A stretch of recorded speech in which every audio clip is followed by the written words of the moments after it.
এখানে কোথায় কি ব্যর্থতা আছে বলতে হবে মানে স্পিকার স্পেসিফিক্যালি। ঢালাও ভাবে স্বরাষ্ট্রমন্ত্রী ব্যর্থ হয়েছে বা আইন শৃঙ্খলা রক্ষাকারী বাহিনী ব্যর্থ হয়েছে বা এই সরকার আইন শৃঙ্খলা পরিস্থিতি উন্নতি হয় নাই, এগুলো পল্টনে বক্তব্য চলে। এটা সংসদে তথ্যভিত্তিক কথা বলতে হবে। এখন মাননীয় মন্ত্রী। মাননীয় স্পিকার, আপনাকে ধন্যবাদ। মাননীয় সদস্যকেও ধন্যবাদ। পুলিশের জনবল বৃদ্ধি সংক্রান্তে বর্তমান সরকারের গৃহীত পরিকল্পনা নিম্নরূপ: নতুন 4000 এসআই নিরস্ত্র পদ সৃজন, নতুন 400 সার্জেন্ট পদ সৃজন এবং নতুন 10,000 কনস্টেবল পদ সৃজন। উল্লেখিত পদসমূহ সৃজিত হলে রংপুর জেলাতেও জনবল বৃদ্ধি পাবে।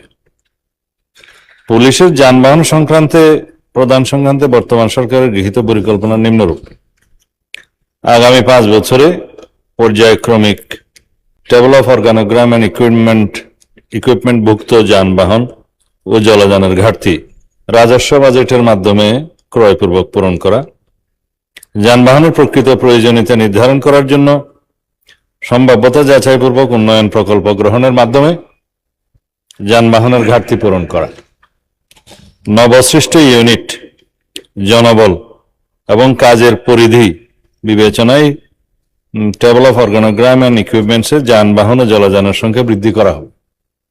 পর্যায়ক্রমে মাঠ পর্যায়ের ইউনিট সমূহ প্রয়োজনীয় যানবাহন সরবরাহ করা হবে। ধন্যবাদ মাননীয় স্পিকার। স্বরাষ্ট্রমন্ত্রী। মাননীয় স্পিকার, বিষয়টা খুবই ওয়াইড। প্রত্যেকটা একাডেমিতে পেরিয়ডিক্যালি পুলিশের সর্বপর্যায়ের কর্মকর্তাদের ট্রেনিং এর ব্যবস্থা করা হয়।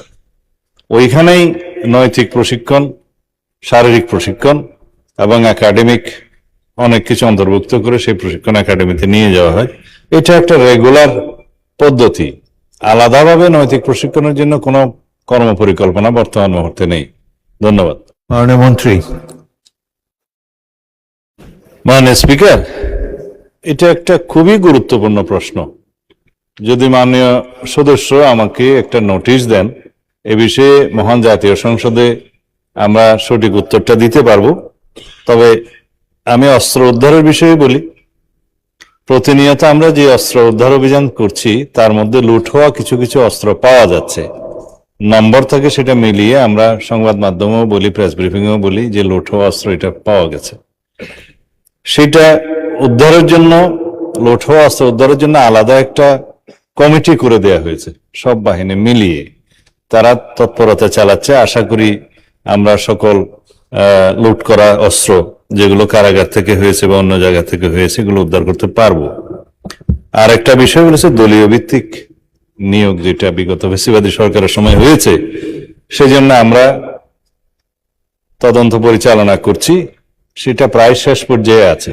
দেখা গিয়েছে কয়েকটি জেলায় হাজার হাজার পুলিশ কনস্টেবল, এসআই এবং অন্যান্য পদবীর লোকজন নিয়োগকৃত হয়েছে ফ্যাসিবাদী সরকারের আমলে, যেখানে ডিস্ট্রিক্ট কোটায় অন্তর্ভুক্ত হওয়ার জন্য যেই জেলার মানুষ তিনি নন, সেই জেলায় গিয়ে বিশেষ করে ফরিদপুর, গোপালগঞ্জ, মাদারীপুর, আর একটা হচ্ছে গোপালগঞ্জ, ফরিদপুর, মাদারীপুর এবং শরীয়তপুর, আর সাথে কিশোরগঞ্জ, এরকম 4-5টি জেলা আইডেন্টিফাই করা হয়েছে, যেখানে একটু একখণ্ড জমি কিনে তার ওখানে গ্রামের ঠিকানা, স্থায়ী ঠিকানা পরিবর্তন করেছে। এইভাবে অনেক অনিয়মের মাধ্যমে তারা পুলিশে জনবল নিয়োগ দিয়েছে বিগত সরকারের সময়। আমরা তদন্ত করে একটা পর্যায়ে এসেছি, সেটা যখন ফাইনাল হবে আমরা জাতির সামনে উন্মুক্ত করব। ধন্যবাদ। মাননীয় স্বরাষ্ট্রমন্ত্রী। ধন্যবাদ মাননীয় স্পিকার। এটা প্রশ্ন হলো না পল্টনের বক্তৃতা হলো বুঝতে পারিনি। আইন শৃঙ্খলা পরিস্থিতির উন্নয়নে 6 মাসে স্বরাষ্ট্রমন্ত্রী সফল হয়েছে কিনা এটা একটা প্রশ্ন। তারপরে ব্রাহ্মণবাড়িয়া জেলায় সিনেমা হল কেন নাই সেটা আরেকটা প্রশ্ন। কোন খাতে কত হত্যা হয়েছে, জখম হয়েছে ইত্যাদি যে ডাটা দিলেন, সেই ডাটাটা কিসের ভিত্তিতে দিলেন, কি পরিসংখ্যানের ভিত্তিতে দিলেন, সে স্ট্যাটিস্টিক্স বড়টা কি আমি জানি না।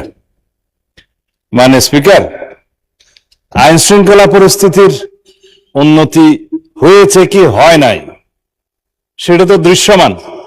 বাংলাদেশে আজ পর্যন্ত বর্তমান সরকার দায়িত্ব নেওয়ার পর থেকে এই মুহূর্ত পর্যন্ত যত হেনিয়াস ক্রাইম হয়েছে, অপরাধ সংগঠিত হয়েছে, 24 ঘন্টা 48 ঘন্টা ক্ষেত্রের মধ্যে 7 ঘন্টার ভিতরে অপরাধী গ্রেপ্তার হয়েছে, আইনের আওতায় আনা হয়েছে। এবং সামাজিকভাবে যে কোনো স্পেসিফিক ঘটনা যদি আপনারা বলতে পারেন, সেই স্পেসিফিক ঘটনা আমি 300 বিধিতে বিবৃতি দিতে পারবো।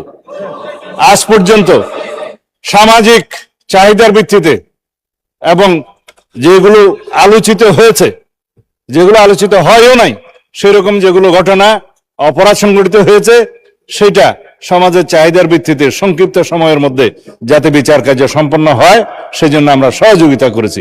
বিচার করার তো জুডিশিয়ারির কাজ।